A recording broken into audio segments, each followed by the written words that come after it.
In the early 2000s, it was quite noted that Goh Chak Tong had a very pro-foreign talent because, Singapore was a new country, less than 50 years old at that time. They realized that to develop the depth of necessary talent at the C-suite levels, not just calling yourself an executive, but actually being on a C-suite and learning to run, local, national and international corporations requires foreign talent. It's a young country. Goh Chak Tong, and especially Lee Kuan Yew, when he founded the country, he took 700 or 800 people and sent them abroad for their education and experience, and brought that back. And that was really one of the early differentiators in Singapore's history. But now, especially COVID was an exacerbating global challenge, if you will, that really shut down, Singapore, especially globally, shut down for about 2 years. That sort of forced the hand of a lot of multinational corporations and individuals and families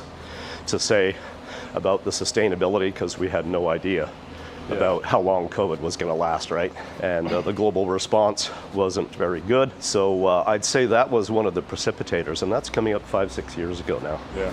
And since then, Singapore has rebounded very rapidly economically. And I gave a talk to there's 3,000 employees in a health club at this one major bank. And I had a number of families. They had a going away party for 30 families in November because they all had their rents put up 30 to 100%. And one of my friend's families, he went from $6,000 to $12,000 a month rent for a condo. For my friend, it was like from 6.7 to 14.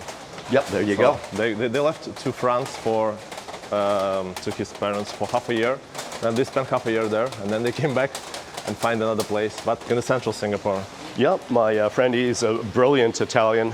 He's a data scientist, and he said on $250,000 salary a year, fortunately his wife works for the same bank, he could pay the tuition for his 2 daughters and the rent, not a toothbrush. And $250,000 on the global scale is a significant upper echelon position. You're not any multimillionaire by that status, but at that level, a life in Singapore became untenable and over 30 families left, and it's going to be a real serious challenge for Singapore because of the cost of living. Once it goes up, you can't put it down.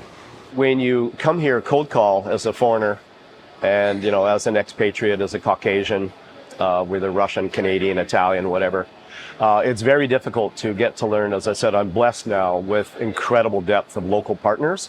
But Asia has one incredible thing, and I learned this practicing medicine in Japan: relationship, trust. And that's built after 10 years. Singapore does provide that opportunity, but it takes the time to build the relationship with locals to garner their trust and that you're part of the country. And funny enough, I guess I've never asked to become a citizen because they know how many children I have and that I can't afford to have a total of 6 grandchildren and 6 children in Singapore. Even as I said, if you're on rare packages now, most corporations only give a set sum for multinationals. So that is a very hard aspect to be a family person in the corporate world in Singapore now.